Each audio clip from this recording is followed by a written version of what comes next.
আজকের গল্প। ঈগল ও দ্বারকাক। এক পাহাড়ের নিম্নদেশে কতকগুলি মেঘ চড়িতেছিল। এক ঈগল পক্ষী পাহাড়ের ওপর হইতে নামিয়া ছো মারিয়া এক মেষশাবককে লইয়া পুনরায় পাহাড়ের উপরে উঠিল। ইহা দেখিয়া এক দ্বারকাক ভাবিল, আমি কেন এইরূপ ছো মারিয়া একটা মেষ অথবা মেষশাবক লই না। ঈগল যদি পারল আমি কেন পারবো না। এই স্থির করিয়া সে এক মেষশাবক ছো মারল এবং আমি সেই মেষের লোম তাহার পায়ের উপরে নখে উড়ে গেল। দ্বারকাক এইরূপ ভেবে ভাবল যে ঝটপট ও প্রাণ ভয়ে কা কা কা করতে লাগলো। মেষশাবক আদি হইতে অন্ত পর্যন্ত এই ব্যাপারে দেখিয়া হাসিয়া তথায় উপস্থিত হইলেন এবং সেই নির্দয় দ্বারকাকে ধরিয়া তাহার পাখা কাটিয়া দিল এবং পরে সে সান্ধ্যকালে সে গৃহে লইয়া গেল। মেষপালক সেই শিশু অবস্থান দেখিয়া জিজ্ঞাসা করল, বাবা বাবা তুমি আমার জন্য কী পাখি আনিয়াছ? মেষশাবক বলল, আমি তোমার জন্য উহাকে জিজ্ঞাসা করো, যদি বলবে তো ঈগল পক্ষী, কিন্তু আমি উহাকে দ্বারকাক বলিয়া আনিয়াছি। নিজেকে শক্তি সম্বন্ধে ধ্যান থাকা ভালো। সিংহ ও তিন বৃষ। তিন বিষয়ে পরস্পর অতিশয় সম্পত্তি ছিল। তাহারা নিয়ত এক মাঠে একসঙ্গে চড়াইতে বেড়াইত। এক সিংহ সর্বদা এক ইচ্ছা করত যে এই তিন বিষের প্রাণভোজ করিয়া মাংস ভক্ষণ করিব, কিন্তু উহার এমন বলবান যে তিনি একত্রিত থাকলে সিংহের আক্রমণ করিতে পারে না।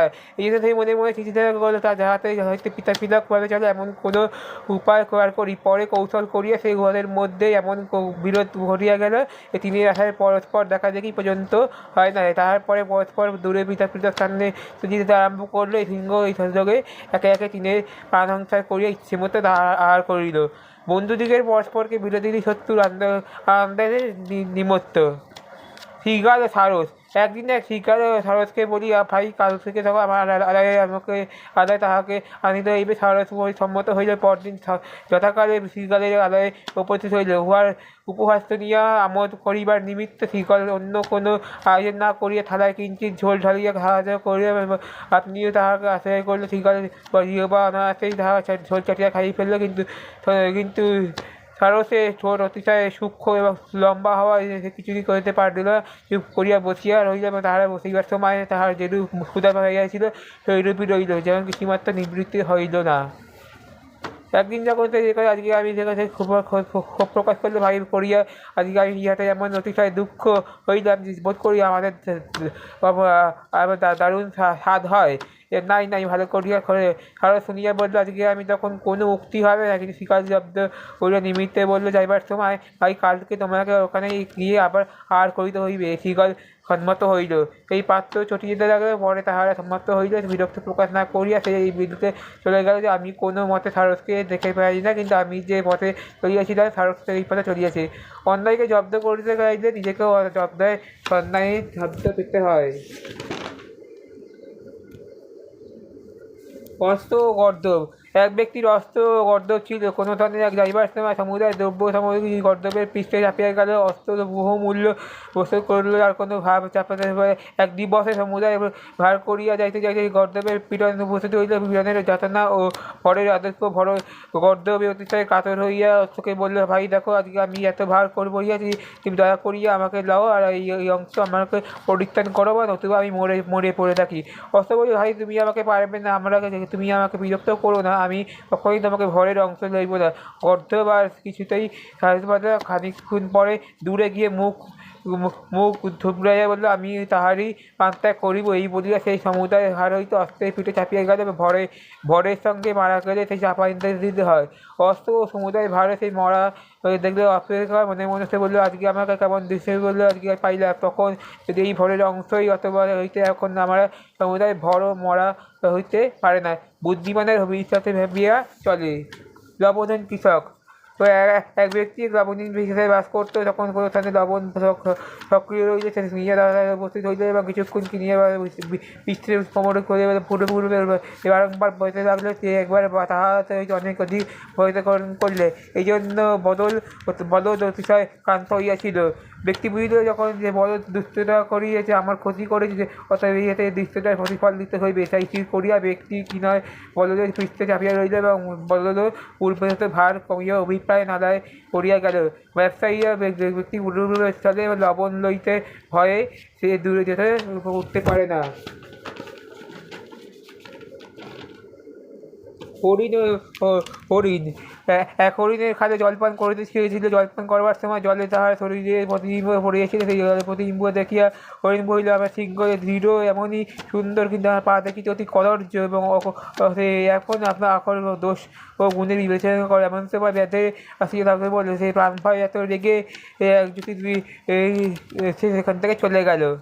জ্যোতিষবিদ জ্যোতির্বিদের প্রতিদিন রাত্রিতে নক্ষত্র দর্শন করতেন। সেই একদিন তিনি আকাশে দৃষ্টিপাত করিয়া নিমিষ্ট মনে নক্ষত্র দেখিতে লাগলেন। পথে দেখিতে দেখিতে চলিতে গেলে খন্দকে কূপ ছিল, দেখিতে দেখিতে সে বলে তিনি কুপিত হইয়া সেই কাতস্বরে বলিয়া লোকদিগকে ডাকিতে বলে, ভাই কে কোথায় আছে, সব সত্য করিয়া আমাকে চুপ করিয়া আমার প্রাণ রক্ষা করো। এই ব্যক্তি নিকটে দিয়ে যাইতেছিলেন। তিনি তার কাতস্বরে কৃপার নিকটে জিজ্ঞাসা করলে, সমস্ত অবগত হইয়া তিনি আশ্চর্য হইয়া, তুমি যে চলে যেতে যাও সেই পথে কোথায় কী আছে তাহা জানিতে পারো না, কিন্তু আকাশের কোথায় কী আছে তাহা জানবার জন্য আমার ব্যস্ত হইতেছি। প্রথমে নিজেকে জানো। বালকগণ সমূহ কতগুলি বালক এক পুষ্করিতে ধরে খেলা করিতেছিল। খেলা করিতে করিতে তাহাদের দেখি জলে কতগুলি বেগ ভরিয়াছিল। তাহাদের ভেগ সমূহ লক্ষ্য করিতে আরম্ভ করিল। ঢেল বলল, কয়েক ভেগ শুনিয়া গেল। যখন ভেগ বলল, বালকগণ তোমরা এত নিষ্ঠুর খেলা ছাড়িয়া বালকগণ তোমাকে নিষ্ঠুর খেলা ছাড়িয়া দাও, তোমাকে পক্ষে খেলা বটে, কিন্তু আমাদের পক্ষে প্রাণ নিকাশ করতে হয়। নিজের আনন্দ অপরের নিরানন্দর কারণ হয় না। বাঘ ও ছাগল। এক বাঘ পাহাড়ের উপরে বেড়াইতেছিল। দেখিতে দেখিতে সেই ছাগল ওই পাহাড়ের অতি তুচ্ছ স্থানে চলিতেছিল। ওই স্থানে হইতে ছাগলের প্রাণ সংশয় করিতে এবং তদের রক্ত মাংস ভক্ষণ করিয়া বাঘের পক্ষে সহজ নয়। এই জন্য সে কৌশল করিয়া যে নামবার জন্য সে, ভাই ছাগল তুমি ওসব স্থানে বেরিয়েছে, কারণ যদি দই পড়ে যাও তাহলে মরিয়া যাবে। পৃথিবীর নিচের যত ঘাস মিষ্টি ঘাস, যত কোমল খেতে তার ঘাস খেতে তত বেশি মিষ্টি ও তত কোমল নয়। অতএব নামিয়া যেয়েছো। ছাগল বললো, আজকে ভাই তুমি আমাকে মাফ করো, তুমি আমাকে যাইতে পারবে না। আমি বুঝতে পারিছি তুমি আপন আহ্লায় নিমিত্ত আমার নিচে হইতে যাইতে, আমার আহারের নিমিত্ত নহে। সকলের সঙ্গে কাপড়রা চলে না। এক গর্দব কৃষক কুকুর সে বললো, আজকে আমি নিকটে সে দিয়া যাইতেছিল। সে পুষ্টিকর দেখে সে বললো, আজকে মাংস ভক্ষণ করিয়া মাংস করবো। গর্দব বললো, আজকে আমি বুঝিতে পারছি অতিশয় ক্লান্ত হইল। এইভাবে সে বললো যে সিংহ কুকুরের সে অতিশয় বিরক্ত হয় এবং তৎক্ষণে সেই শান্তি প্রদিতে হয় যায়। এবং দৈব যুগে সেই সময় কুকুর গেল, কী কারণে যেন সিংহ দেখা পাইল না। চলিতে তা শুনিয়া পাইতে গর্দব সেই ভাবিল সেই আক্রমণ। সে বললো, আজকে আমি তোমাকে সিংহের পশ্চাতে ধাবমান হইল। সিংহ ফিরিয়া এক চামড়া ঘাটে গর্দবকে প্রাণ সংসার করিল। নির্বোধে আপনাকে বড় জ্ঞান মাফ করে পড়ে। সিংহ বিষয় কোনো একটা যে গলাতে প্রবেশ করিয়াছিল। কৃষক সেই সিংহকে ধরিবার নিমিত্ত গলাতে দরজা বন্ধ করিয়া দিয়েছিল। সেই বলল, আজকে আমি কিন্তু তার দেখিয়া বুঝিতে পারিলাম যে সাহায্যে পারিবার উপায় নাই। যে তখন সেই ভয়ঙ্কর গর্জন করিয়া গরুর প্রাণ সংশয় করিতে আরম্ভ করিল। কৃষক সিংহকে ধরা অসাধ্য বলিয়া গলাকে গরু নষ্ট হইয়া গেছে দেখিয়া সেই দরজা খুলিয়া গেল। সে সিংহ তথা হইতে চলিয়া গেল। সিংহের গর্জন গোলযোগ শুনিয়া কৃষকের স্ত্রী এসে স্বামী ব্যাকুল হইল। সেই স্বামীকে সেই স্বামীকে নিতান্ত ব্যাকুল করিয়া জিজ্ঞাসা করিল, এই সমাবেশে এই সবিশেষে সর্বগত অবগত রইল যে তোমাকে তোমার মতো পাগল কখনো দেখি না। যে জন্তু দূরে দেখে লোকে ওকে ভয় পলায়ন করে, তুমি যে দুইকে ধাবানের বাসনা করিতেছিলে, শক্তিমান হইতে দূরে থাকাই ভালো।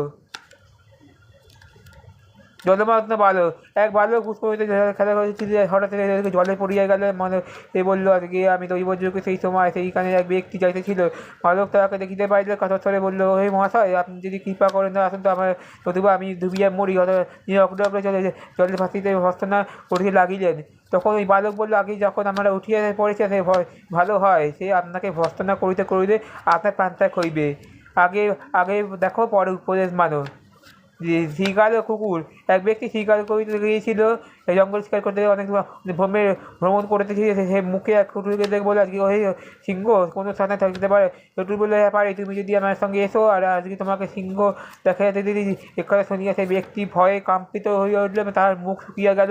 সে বললো, আজকে আমি সিংহাসনে না, তুমি কেবল স্থানে অন্বেষণ করে উঠার তাহাকে কাপুরুষরা স্থির করিয়া ঈষৎ হাসি আপন লগে। কাপুরুষরা কেহ আমল দেয় না। বালকও মস্তজীবী। এক নদীতে জেলেকে জলে ফেলিয়ে দিয়েছে, মাথায় মাছ ধরতে গেছিলো, একসাথে সে বৃক্ষে পড়িয়ে গেল। তাদের মাছ ধরা দেখে দেখছিল কোনো প্রয়োজনে জেলে জলের উপরে কিছুদিন পড়ে গেল। সে অনেকক্ষণ দেখে সে বানরের জেলেদের মতো মাছ ধরবার ইচ্ছে হইল। তখন সে বললে জলে নামবে, কিন্তু জাল থেকে লইবার নামে নেমে পড়ে, কিন্তু অথবা তাহা শুনিয়া জলে পা পড়িয়া গেল। তখন সে বলল জলে জাল ছাড়াতে পারবে না, সে সম্ভাবনা রইল না। সেদিকে দূর থেকে দেখতে পাইলে দুষ্টু বানর আমাকে জলে ছিটিয়া মারেছে, এই মনে করিয়া সে স্থানে পদে উপস্থিত হইল এবং সেখানে মিলিয়া সর্পবরা দ্বারা তাহাকে কিঞ্চিৎ শিক্ষা দিল।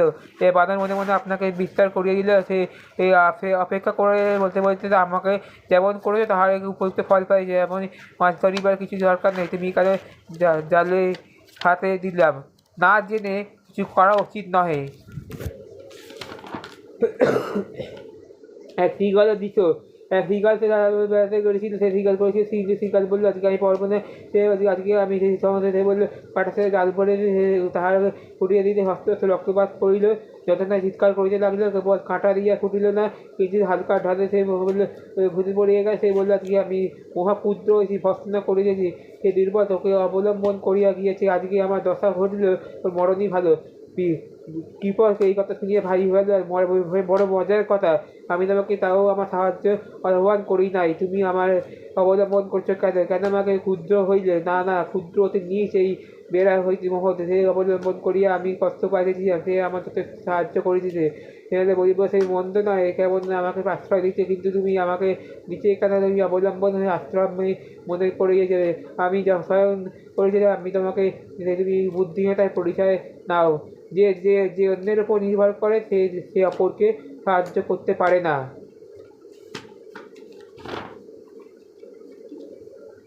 কৃষক ঈগল ও কৃষক, এক কৃষক ঈগলের অতিশয় সম্ভাবনা ছিল, সেই ঈগলের টাকায় নিবৃত্ত করলো, সেই তন্ময় সে বললো আজকে বৃক্ষের মূল্যে সে গর্তব্যে একদিন যখন সে বহির্গত সে সে ক্ষুধার্ত হইয়া সে পড়িয়া গেল, আমি যে স্নান করি সেখানে আমাকে পারবে না, এই ভাবিয়া সে নিমিত্ত সে একটা শাসক নিজে দ্বীপে প্রবৃত্ত হইল, কিঞ্চিত পরে যে অবসরে করিয়া সে পারল, ঈগল হইতে তার শাবক সেখান থেকে চলে গিয়েছে। তখন সে বৃত্তবেদী বললো আজকে ঈগলকে বসনা করিতে অনেক দিনে আপন শব্দকে ফিরিয়া দিতে হয়, আজকে আমি কোনো সম্মত হইতে পারি, ঈগলের এইরকম আচরণ ঈগলকে কুপিত করে। আজকে অবলম্বিত আগুন লইয়া ক্রমে ক্রমে ধূম ও আগুনের অগ্নিশিখায় শাবককে প্রাণসম্বর্ধন করলো এবং ঈগলকে ফিরিয়া দিয়া বিনা বাক্য ব্যয়ে বললো আজকে আমি ক্ষমা করো, দয়া করে নির্বল করে দাও, আমি শপথ করিয়েছি আর কখনো এরকম হবে না। সে বলল বার্তা শুনিয়া অন্তঃকরণ দয়া উদ্ভব করিল, সে অতিশয় যত্ন ও পরিশ্রম করিয়া অবলম্বনে নিরাপদে করিয়া নিল। চোরকে তুচ্ছ জ্ঞান করা সঠিক নহে।